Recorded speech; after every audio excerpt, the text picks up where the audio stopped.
Good morning class. चलिए आज हम लोग स्टार्ट करते हैं यूनिट 3। थर्ड यूनिट पढ़नी है हमको। सेकेंड 2 यूनिट तक कंप्लीट हो गया है, आज से तीसरी यूनिट स्टार्ट कर रहे हैं। इसका टॉपिक का नाम है गैस्ट्रो इंटेस्टाइनल एजेंट। देखिए नाम में लिखा है गैस्ट्रो इंटेस्टाइनल एजेंट, तो इसमें हमको क्या पढ़ना है। गैस्ट्रो वर्ड जहाँ लिया जाए इसका मतलब समझिए स्टमक से रिलेशन है, ठीक। इंटेस्टाइनल मतलब इंटेस्टाइन, मतलब हमको स्टमक और इंटेस्टाइन का कोई एजेंट हमको पढ़ना है, मतलब ड्रग पढ़नी है हमको जो गैस्ट्रो इंटेस्टाइनल स्टमक में जो काम करती है ड्रग और इंटेस्टाइन में जो काम करती है ड्रग, उस प्रकार के ड्रग्स को हमको पढ़ना है यहाँ पे, ठीक। तो इसमें हमको क्या पढ़ना है, सबसे पहले एंटासिड्स। एंटासिड्स क्या होता है, देखिए नाम से लिखा है एंटा। एंटा देखिए एंटी वर्ड से बना है जिसका मतलब होता है अपोजिट,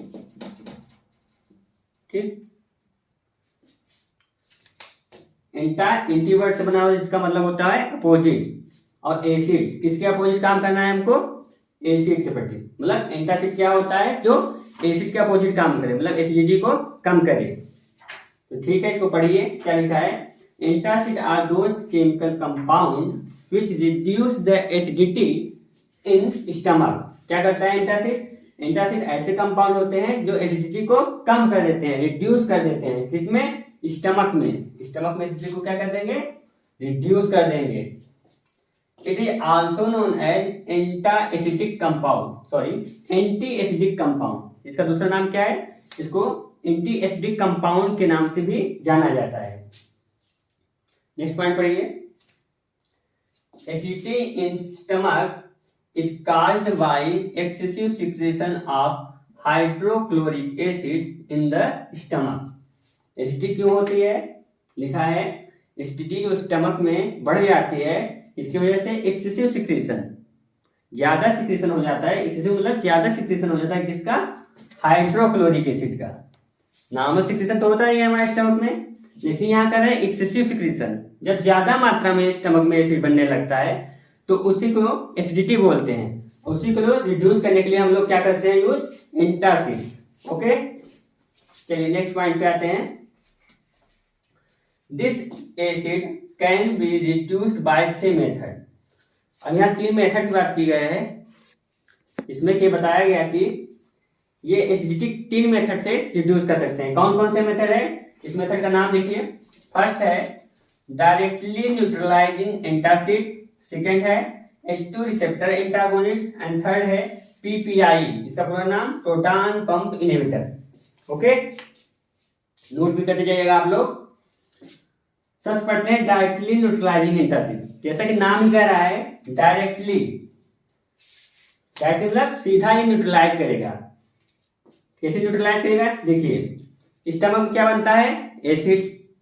बाहर से हम क्या ले ले, बेस, मतलब दवा हम कोई बेसिक ड्रग ले ले, स्टमक में एसिड बन रहा है। अगर एसिड बेस का रिएक्शन होता है तो क्या बनता है, साल्ट। साल्ट कैसा होता है, न्यूट्रल, ठीक। तो इसमें क्या करेंगे, these are the basic compound. कैसे कंपाउंड्स होते हैं, basic compound which directly neutralizes acidic environment in stomach. Okay, acidic environment in stomach. तो जो एसिडिक इन्वायरमेंट हमारे स्टमक में बन गया है उसको न्यूट्रलाइज कर देगा। बेस और एसिड का रिएक्शन होगा और डायरेक्टली न्यूट्रलाइज हो जाएगा। इसमें एग्जांपल में देखिए क्या क्या है, कौन कौन से कंपाउंड्स आते हैं।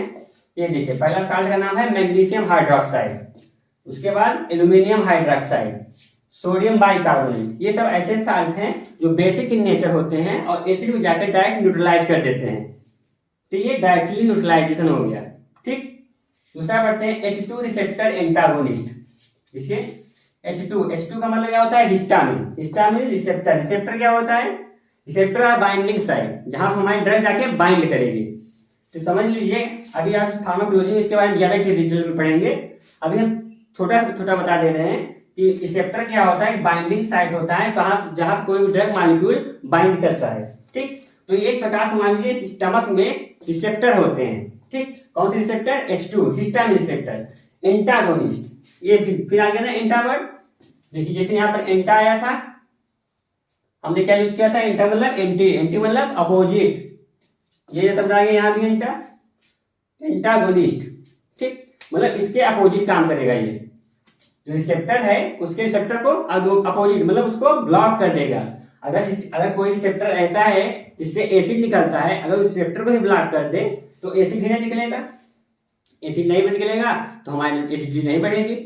अगर एसिडिटी बढ़ती है, अगर हम इस रिसेप्टर को ही ब्लॉक कर दे तो एसिडिटी बढ़ने के चांसेस खत्म हो जाएंगे। तो दूसरे H2 रिसेप्टर एंटागोनिस्ट, इसमें पढ़िए these compound block the H2 that is histamine receptor found in parietal cell of stomach, ठीक, कौन से स्टमक में, कौन से सेल में पाई जाती है, पेराइटल सेल। पेराइटल क्या होता है, लाइनिंग होता है, थोड़ा देख लीजिए, डायग्राम बना दे रहे हैं, ये देखिए जैसे कि ये हमारा, ठीक, स्फिंक्टर हो जाते हैं हमारे स्टमक में। तो ये हमारा जो स्टमक है, इसी के स्टमक में सेल्स होती हैं, इसे बोलते हैं पेराइटल सेल, ठीक। इसे पेराइटल सेल की लाइनिंग होती है चारों तरफ स्टमक में, इसी की लाइनिंग बोलते हैं पेराइटल सेल। और इसी पेराइटल सेल में हमारा ये रिसेप्टर पाया जाता है जिससे HCl निकलता है। तो आप लोग सोचने वाली बात है, HCl निकलता है, HCl एक कंसंट्रेटेड एसिडिक होता है, लेकिन फिर भी हमारा स्टमक क्यों डैमेज नहीं होता, ये सवाल उठता है ना। तो इस सवाल का आंसर सीधा सीधा है, इसमें पेराइटल सेल में स्टमक एसिड निकलने के साथ में एक म्यूकस का सिक्रेशन भी होता है, जो कि म्यूकस मेम्ब्रेन एक चारों तरफ इसकी लेयर बना देती है स्टमक के चारों तरफ, इस तरह से, ठीक। अब जब लेयर बन गई, अब ये एसिड क्या करेगा, इसको वाल को डैमेज नहीं कर पाएगा। देखिए अब यहाँ पर एसिड आएगा और वाल को डैमेज नहीं कर पाएगा, इसलिए से हमारा स्टमक बचा रहता है। नहीं तो इतना कंसंट्रेट हाइड्रोक्लोरिक एसिड, इसका पीएच लगभग 2 से 3 होता है पीएच एसिडिक का, ये हमारे सेल को डैमेज कर दे, लेकिन ये म्यूकस मेम्ब्रेन की वजह से सेल को डैमेज नहीं कर पाता, ठीक। हम लोग अपने टॉपिक पे आते हैं। हाँ, this compound block the H2 histamine receptor found in parietal cell of stomach and reduce the secretion of hydrochloric acid। HCl का पूरा नाम क्या है, हाइड्रोक्लोरिक एसिड। तो उसके सिक्रेशन को कम कर देता है क्योंकि रिसेप्टर को ब्लॉक कर देगा, ओके। इसका एग्जांपल देखिए, जैसे एसी लॉक, बहुत सुना होगा आपने मार्केट में, एसी लॉक आता है गैस की, कोई भी गैस की दवाई आमतौर पे लोग बोलते हैं भाई एसी लॉक ले लीजिए। एसी लॉक क्या होता है, ये H2 रिसेप्टर एंटागोनिस्ट होता है। अब ये एसी लॉक का देखिए शॉर्ट नेम क्या है, रेनिटिलिन, याद रखिएगा, ये भी वाइवा वगैरह में पूछ लेते हैं कि एसी लॉक का शॉर्ट नेम क्या है, तो वाइवा में याद रखने के लिए शॉर्ट नेम, लेकिन शॉर्ट नेम कभी नहीं मिलता। एक बात हम बता दे रहे हैं, ये ब्रांड नेम है, एसी लॉक क्या है, ब्रांड नेम, इस ब्रांडिंग की जाती है। जैसे अगर मैंने कोई दवाई बनाई तो अपने नाम पर रखिए सुशील एसी लॉक, ठीक। इसी तरह से ये एसी लॉक है, ये ब्रांड नेम है, ये बदल सकता है, लेकिन ये हमारा शॉर्ट नेम है, ये कभी नहीं बदलेगा। मतलब ब्रांड नेम कुछ भी हो जाए लेकिन शॉर्ट नेम कभी नहीं बदलता। जहां भी आपको रेनिटिलिन दिखा जाए समझ लीजिए वो H2 रिसेप्टर एंटागोनिस्ट है, वो हम रेनिटिलिन एसी लॉक की दवाई है जो कि H2 रिसेप्टर एंटागोनिस्ट है और एसिडिटी को रिड्यूस करती है, ओके। चलिए नेक्स्ट आते हैं, proton pump inhibitor, PPI, short form इसका है PPI, प्रोटॉन पंप इनहिबिटर। अब ये क्या होता है इसमें समझिए, inhibit the proton potassium ATPase pump.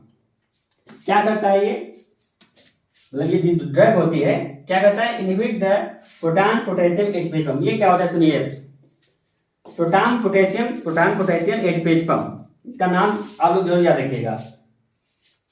जहां पर जान लीजिए एज लग जाए उसका मतलब होता है एंजाइम, मतलब ये हमारी जो पेराइटल सेल है उसी में एक ऐसा पंप पाया जाता है जिसका नाम है प्रोटॉन पोटेशियम एडिपेज पंप। इसी पंप को अगर हम ब्लॉक कर दे, जो प्रोटॉन को निकालता है, प्रोटॉन मतलब हाइड्रोजन आयन को निकालता है, तो जब हाइड्रोजन आयन नहीं निकलेगा तो वह क्लोरीन से रिएक्शन नहीं कर पाएगा और हाइड्रोक्लोरिक एसिड नहीं बन सकती, ठीक। तो अगर हम इसी पंप को ही ब्लॉक कर दे तो क्या होगा, हाइड्रोजन आयन नहीं निकलेगा, क्लोरीन से रिएक्शन नहीं होगा और हाइड्रोक्लोरिक एसिड नहीं बनेगा। तो इसी पंप को में इसमें इसी पेराइटल सेल में एक पंप होता है जिसका नाम है प्रोटॉन पोटेशियम एडिपेज पंप, जो कि प्रोटॉन को निकालता है स्टमक में। उसी को अगर हम ब्लॉक कर दें तो ये एसिडिटी नहीं होगी हमको। देखिए प्रोटॉन पोटेशियम